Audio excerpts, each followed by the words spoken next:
పాత నిబంధనలో 3 అనే సంఖ్యకు కీలకమైన విషయాల్లో ప్రభువిచ్చినటువంటి కీలకమైన పాత్ర.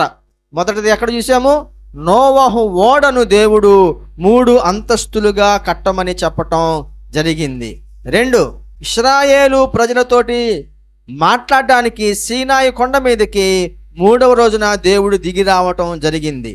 3, నరశవమును ముట్టుట వలన ఇశ్రాయేలు శుద్ధి అగుటకు 3వ రోజున ఎర్ర పెయ్యను బలిచ్చినటువంటి బూడిదను కలిపిన నీటితో శుద్ధి చేసుకుని 7వ దినాన పవిత్రులు కావలసి ఉన్నది.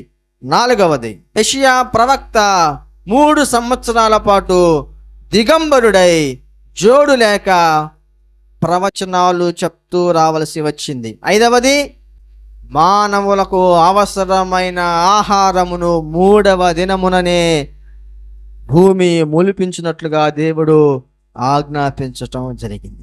ఇది పాత నిబంధనలో 3 అనే సంఖ్యకు దేవుడు ఇచ్చినటువంటి ప్రాధాన్యత. ఇవి అన్ఎక్స్పెక్టెడ్గా జరిగిన విషయాలు కాదు, ఒక ప్రణాళికాబద్ధంగా దేవుడు చేసినటువంటి పనులు.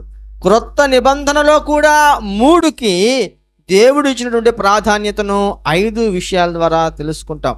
మొదటిగా 46 సంవత్సరాలు నిర్మించినటువంటి దేవాలయమును చూసి ప్రభువారు చెప్పిన మాట ఏమిటంటే, ఈ దేవాలయాన్ని మీరు పడగొట్టండి, నేను దానిని 3 రోజులలో కడతాను అన్నాడు. 2వది, దేవుని ద్వారా కాకుండా దేవుడు మనిషికి ఇచ్చిన స్వేచ్ఛను ఆధారం చేసుకుని లోకంలో పుట్టిన విషయాలు 3. 1, శరీరాశ, నేత్రాశ, జీవపుడంబం.